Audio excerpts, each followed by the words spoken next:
சற்று முன் வெளியான முக்கிய தகவல்கள். தமிழ்நாட்டில் ஏப்ரல் 30ஆம் தேதி முதல் 6 மாவட்டங்களில் கனமழைக்கு வாய்ப்பு. சென்னை வானிலை ஆய்வு மையம் தகவல். இத பத்தி தகவல்கள தான் இந்த வீடியோல பார்க்க போறோம். கீழ இருக்கிற ரெட் பட்டன கிளிக் பண்ணி சப்ஸ்கிரைப் பண்ணி வச்சுக்கோங்க. பக்கத்துல இருக்கிற பெல் ஐகானையும் மறக்காம கிளிக் பண்ணி வச்சுக்கோங்க. அப்பதான் நான் ரெகுலரா வீடியோ போடுறது நோட்டிஃபிகேஷன் உங்க மொபைலுக்கு உடனுக்குடன் வந்து சேரும். வாங்க வீடியோக்குள்ள போகலாம். மறக்காம லைக் பண்ணிக்கோங்க. தமிழகத்தில் தர்மபுரி, கிருஷ்ணகிரி, சேலம், ஈரோடு, நீலகிரி, கோவை மாவட்டங்களில் ஏப்ரல் 30ல் கனமழைக்கு வாய்ப்பு எனவும், ஏப்ரல் 1, 2ல் நீலகிரி, கோவை, திருப்பூர், தேனி, திண்டுக்கல் மாவட்டங்களில் கனமழைக்கு வாய்ப்பு எனவும் வானிலை மையம் தகவல் தெரிவித்துள்ளது. மேலும் வானிலை மையம் வெளியிட்டிருக்கும் செய்திக்குறிப்பில் தமிழகத்தில் நாளை 28ஆம் தேதி மேற்கு தொடர்ச்சி மலை மாவட்டங்கள் மற்றும் தமிழக கடலோர மாவட்டங்கள் ஓரிரு இடங்களிலும், புதுவை மற்றும் காரைக்கால் பகுதிகளிலும் இடி மின்னலுடன் கூடிய லேசான முதல் மிதமான மழை பெய்யக்கூடும். ஏனைய தமிழகத்தில் வறண்ட வானிலையும் நிலவக்கூடும்.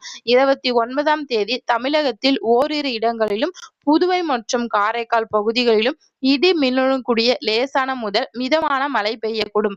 30ஆம் தேதியன்று தமிழகத்தில் ஒரு சில இடங்களிலும், புதுவை மற்றும் காரைக்கால் பகுதிகளிலும் இடி மின்னல் மற்றும் பலத்த காற்றுடன் கூடிய மணிக்கு 30 முதல் 40 கிலோமீட்டர் வேகத்தில் லேசான முதல் மிதமான மழை பெய்யக்கூடும்.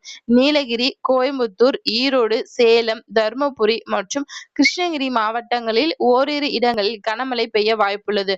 1ஆம் தேதியன்று தமிழகத்தில் ஒரு சில இடங்களிலும், புதுவை மற்றும் காரைக்கால் பகுதிகளிலும் இடி மின்னல் மற்றும் பலத்த காற்றுடன் கூடிய மணிக்கு 30 முதல் 40 கிலோமீட்டர் வேகத்தில் லேசான முதல் மிதமான மழை பெய்யக்கூடும். நீலகிரி, கோயம்புத்தூர், திருப்பூர், தேனி மற்றும் திண்டுக்கல் மாவட்டங்களில் ஓரிரு இடங்களில் கனமழை பெய்ய வாய்ப்புள்ளது. 2ஆம் தேதியன்று தமிழகத்தில் ஒரு சில இடங்களிலும், புதுவை மற்றும் காரைக்கால் பகுதிகளிலும் லேசான முதல் மிதமான மழை பெய்யக்கூடும். நீலகிரி, கோயம்புத்தூர், திருப்பூர், தேனி மற்றும் திண்டுக்கல் மாவட்டங்களில் ஓரிரு இடங்களில் கனமழை பெய்ய வாய்ப்புள்ளது. 3ஆம் தேதியன்று தமிழகத்தில் ஓரிரு இடங்களிலும், புதுவை மற்றும் காரைக்கால் பகுதிகளிலும் லேசான முதல் மிதமான மழை பெய்யக்கூடும். வருகிற 28ஆம் தேதி தமிழகத்தில் வானம் ஓரளவு மேகமூட்டத்துடன் காணப்படும்.